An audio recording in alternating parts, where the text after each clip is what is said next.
today, Jack Kooyoomjian. Oh, thank you. Dr. Jack, thanks so much for Connie. coming. Pleasure Jack to is be the here. president of the Committee of 100, and I think that's what we're going to talk about. Newly elected Absolutely. as of May 15th. So, Freshly minted, fresh out of the gate, so to but speak. you've been a member for a very long time, Oh, right? yeah. Yes, I have. Yeah. And How how long? I knew you would ask that. I know it's over a decade. I have to go back. It's at least a decade. I think longer. And So, did you hold other positions? Yeah, well, I've been active on the program committee, and I found that to be the most enjoyable activity, setting up the balanced panels and getting the topics identified is really a lot of fun. It's a lot of work, but when you bring it all together, you have balanced panels, so you have people pro an issue, people against an issue, whatever it might be. It does provide for a very stimulating dialogue, and it's mainly meant to be a learning experience for And for that's what the community. committee does. Pretty much. We're not an advocacy organization, so we present the issue we identify the issue that's of interest to the community, and then we try to get the different sides of that issue presented in a fair and balanced way, and then the opportunity for dialogue with the community with the Q&A. And key to this too is having a good moderator to present everything in a balanced fashion. And we do that every month, or how often? Almost every month. I would say on balance, from taking a big picture view, we have at least 8 meetings a year. Then we have our holiday party, which is a fun thing. And just a plug for the Committee of 100, if you're a dues paying member, you're paid up, that party is free for you.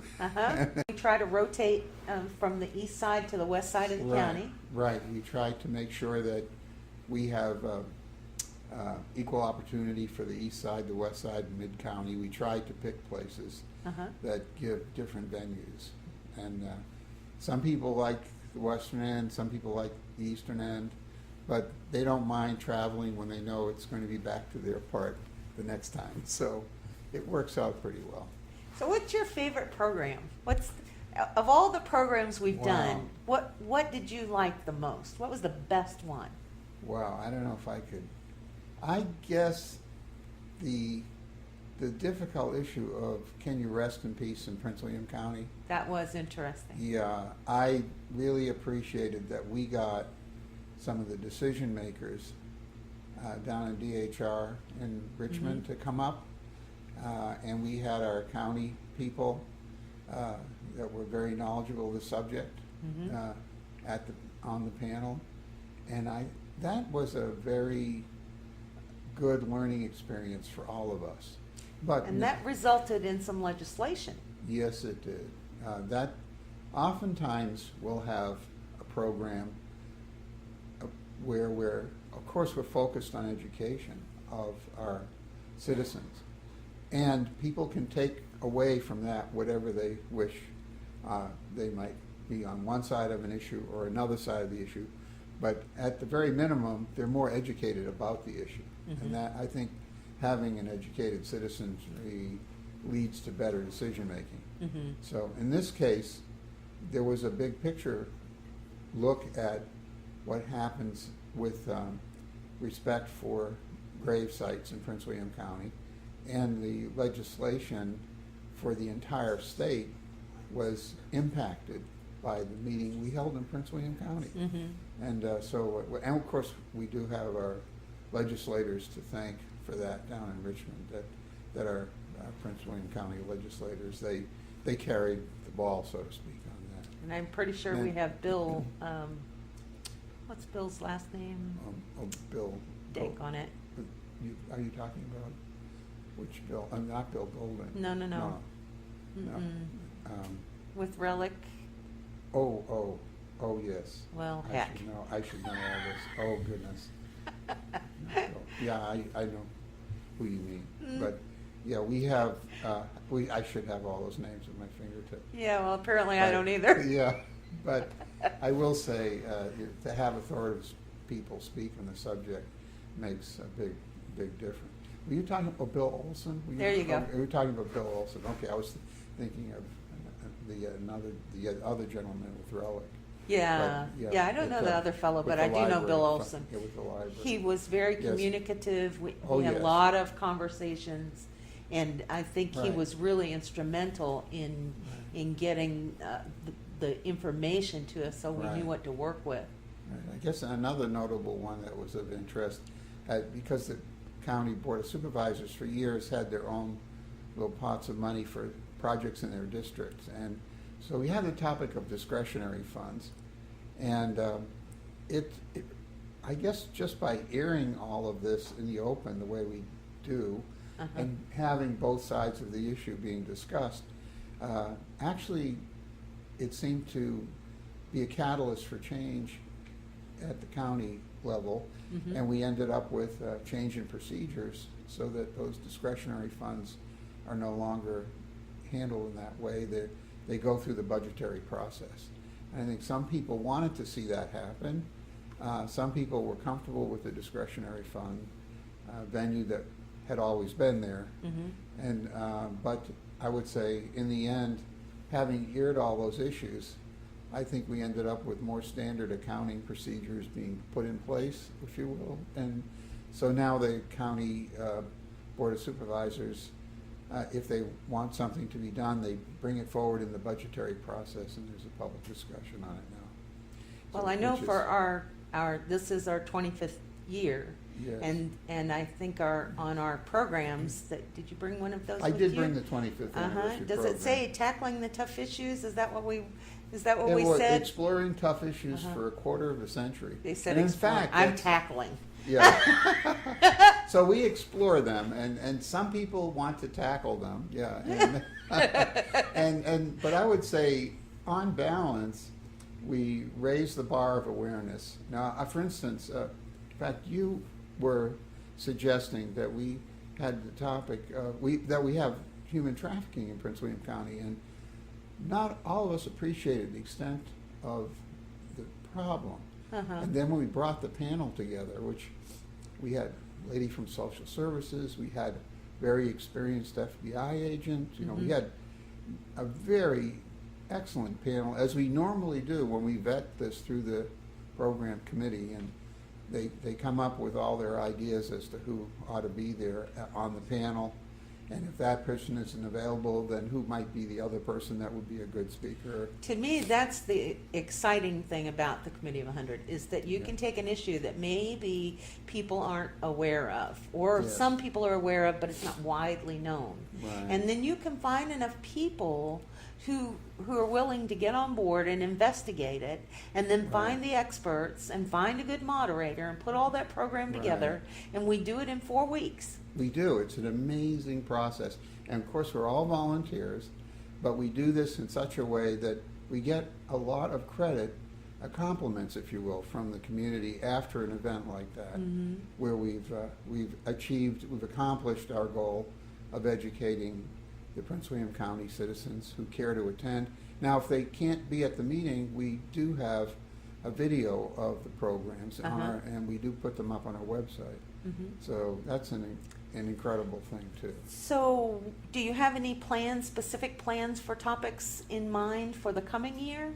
I would say we have an open slate, but I think the agenda will be driven by the events on our calendar. I think, for instance, we know we have the elections coming up, so the program committee will be discussing, what debate should we host? And let's talk about that, and so that, and then people will volunteer as they normally do to help out on those things, and they come together in a fashion, and we'll hold them in different venues, different places around the community for people to come. Now, we do get the partisan crowds, the people supporting this candidate or that candidate, and that's perfectly fine. Sure. They got enthusiasm for their candidate is quite evident at those debates, but we try to have a decorum where we're not trying to have a rowdy crowd. We're having an educational event, if you will. Civil discourse. A civil discourse. That's the yes. key. And it is. And No, so sort no of brawls like- in the parking lot Right, allowed. and it's sort of like the League of Women Voters, and in fact, we do have members of the league on the Committee of 100, and they're very involved with us and keep us on an even keel there too.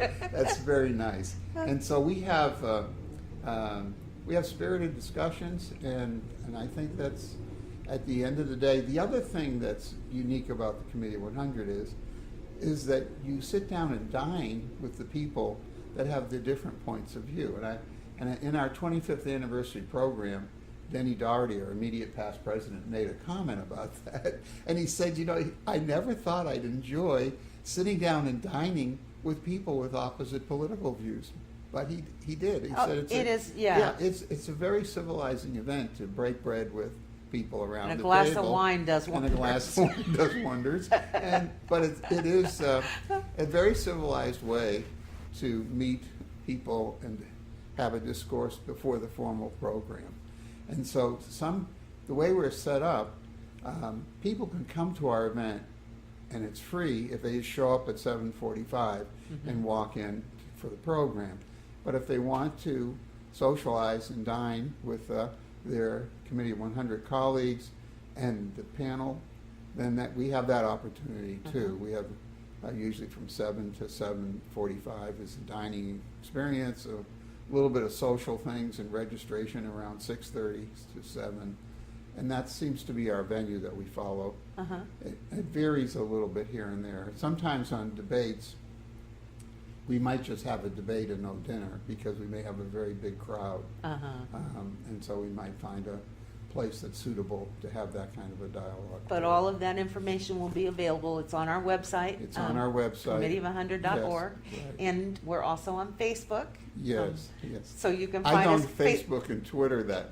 I'm just I handle my volume of emails is quite large. So as you know, I fall behind very easily. I need to be looking twice a day. That's but okay. That's where the viewers will find us. Yeah.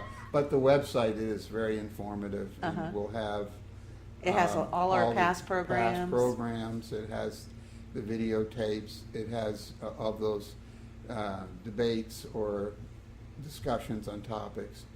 And so the website is very helpful, very educational. Well, thank you very much for coming today. I Oh, really it's a enjoyed pleasure. having you here. Oh, thanks, Connie. This Thanks for is giving us all that great wonderful. information. Thank And you. we'll Looking forward to working. Working with this group. It's such a diverse group of people, all from different walks of life, different viewpoints of the world, different viewpoints on a variety of topics. But we're very civil, working together, and have a wonderful time putting these programs together. It's a lot of work, but it pays off. Every time it amazes me how we pull off another one, and we go on and say, I'm pretty sure we're all saying really, that, Jack. we really pulled that one off. Now we have to go to the next one. And then there will be at least 8 meetings in the year. And don't forget the holiday party. Right. That's always fun. Absolutely. That's what made me And join. that's a freebie.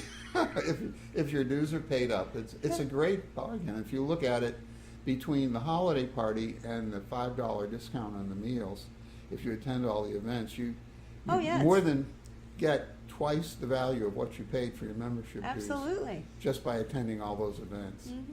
And having a good time doing it too. So our first program will be in September, right? I think so. For That's in that time for frame. that program year. Yeah, I'm in the middle of some key appointments for the committee, and our biggest one will be the program chairman, I think. And that'll be very interesting to see who we get. Okay. And we have some other appointments. But thank you very much. All right. Thank you. It's a pleasure to be. Thanks to all of be you here. for joining us today. And we'll see you again next time at, who are we? I forgot. PWC News.us. Thank you for joining us today, and we'll see you again next time on PWC News.us.